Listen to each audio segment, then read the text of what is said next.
Hey everybody, I followed Meet Kevin's investing advice for 6 months straight. Know that I don't really trade stocks. I'm too lazy to sell anything, so I just buy. And I'm going to share with you what's happened.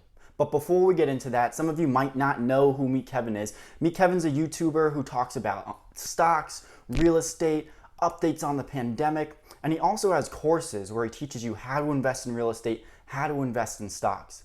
And I bought his real estate investing course about, 6 or 12 months ago. And I started applying his principles from both his YouTube videos and the investing course about 6 months ago for both stocks and real estate. Now, why would I even take advice from somebody who's on YouTube that's not a financial advisor and doesn't have any certificates or licenses backing him up? Well, there can be good advice out there on YouTube. It's just hard to find those people. And for me, my goal is not to be stuck in a 9 to 5 forever, working until I'm 65 to finally be able to retire. And I know that wealth building and investing is truly going to be my way out of there. So I have to find something that works, and I've always been drawn towards stocks and real estate ever since I read that book from Robert Kiyosaki.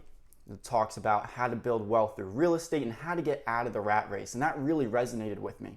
So ever since that, I've been trying to get into real estate, whether it be through wholesaling or whether it be through owner financing, right? Trying to get into deals with little or no money down. And I've failed at all of those. I've found those all so tough, but I haven't given up yet. I've just still been trying to search and find what really works for the average person who maybe works a 9 to 5, doesn't have a lot of money. How can they get started? Does this strategy work?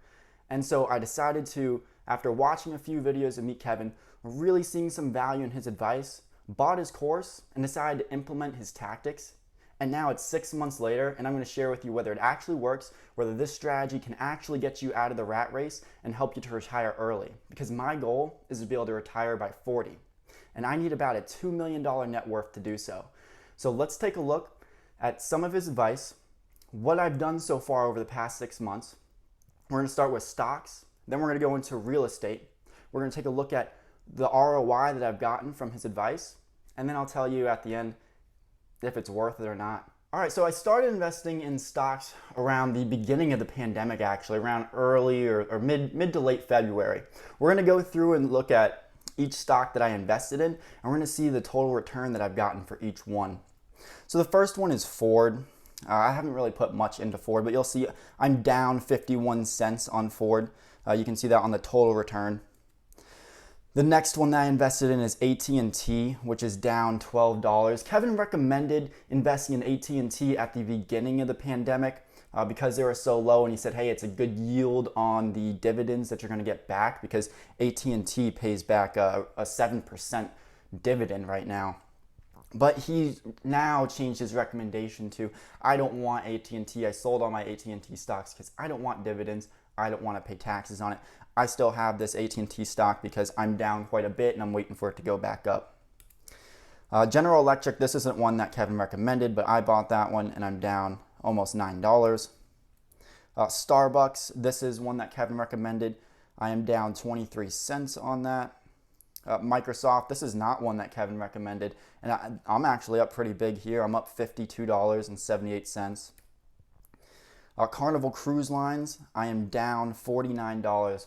Kevin's been recommending Carnival Cruise Lines, but he said it's very risky. They could go bankrupt, but after the pandemic, if we do get a vaccine and the market is recovering and they've survived, that Carnival Cruise Lines could triple, quadruple. I mean, you could really see a big ROI there.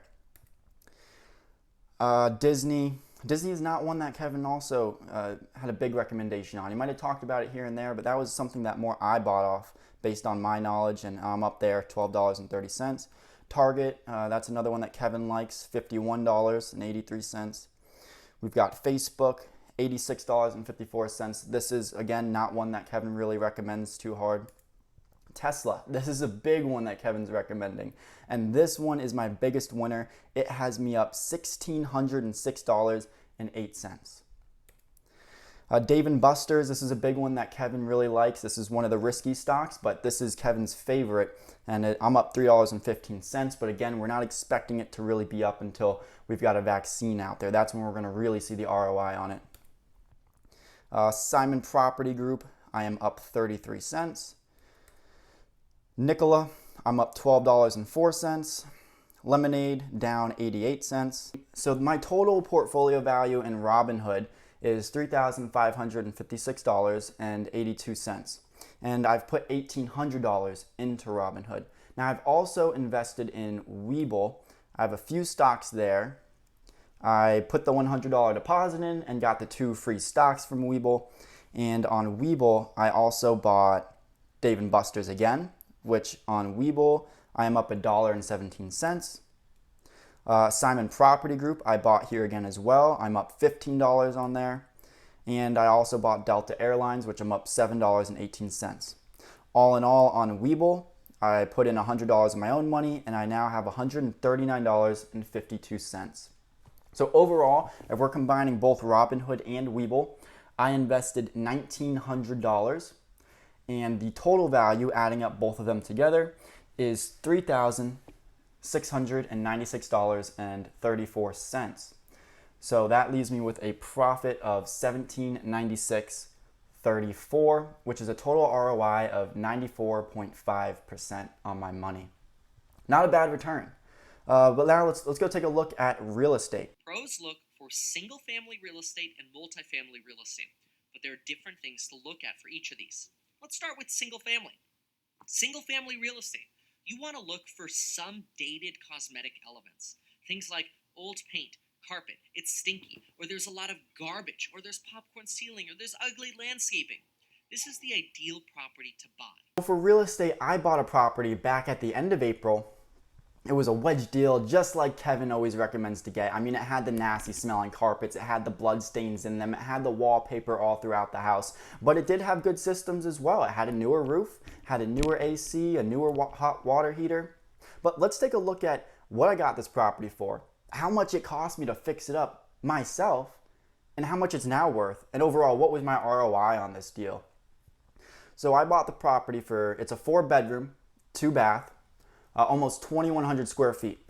My recommendation would be to get a smaller property for your first investment. But anyways, this one's already done for me. It's too late. I put 3% down. So that cost me about $20,000, including closing costs. Then I had to fix up the property and buy a lot of materials. I also had to hire a handyman out for a few things that I couldn't do myself. And that ended up costing me another $20,000. So I'm all into the deal for $40,000. I have a loan balance of $269,000, but 6 months later, I now have a loan balance of $267,000. So let's not let that confuse everybody. Here's the total number of what I made on this property. It's now worth between $340 to $350. So let's say $345. We're going to subtract the $20 I put down, which includes my closing costs. We're going to subtract the $20, which I used to put into the place to fix it up. And then we're going to subtract what I owe, which is $267, and that leaves me with $38,000. Now remember, I put $40,000 into the property, so that's a 95% return on my investment. Overall, these are both really good returns for stocks and for real estate. And I just see my net worth going up even more because the appreciation on this house and the principal pay down and the home equity line of credit and all the access to equity that I'll have is going to help me to grow my wealth much faster. So this is a strategy that I think will be able to help me get out of the rat race and get to an early retirement by 40 years old. But part of that goal is going to include having to increase my income. And that's why Kevin's always recommending to start a side hustle, whether it be a Matterport scanning business or whether it be becoming a real estate agent. Now, I do think the strategy would still work if you just have a regular 9-to-5 and you don't start a side hustle. However, it may take a little bit longer. Instead of 40, maybe it would take you to 50, which is still a lot younger than 65. I mean, you're still cutting your retirement years down by 15. But would I recommend his strategy? Do I think it will work to get you out of the rat race? The answer is yes. I mean, Kevin gets my approval on here. I like it, and he's stood out to me in the YouTube environment. So good job, Kevin. If you guys want to see more breakdowns of how to get started into real estate, how I bought this property with only 3% down, because a lot of people preach you can only get 3.5%, I can break down for you how I was able to get in with such little down. So leave a comment, share this video if you liked it, and I'll see you in the next one.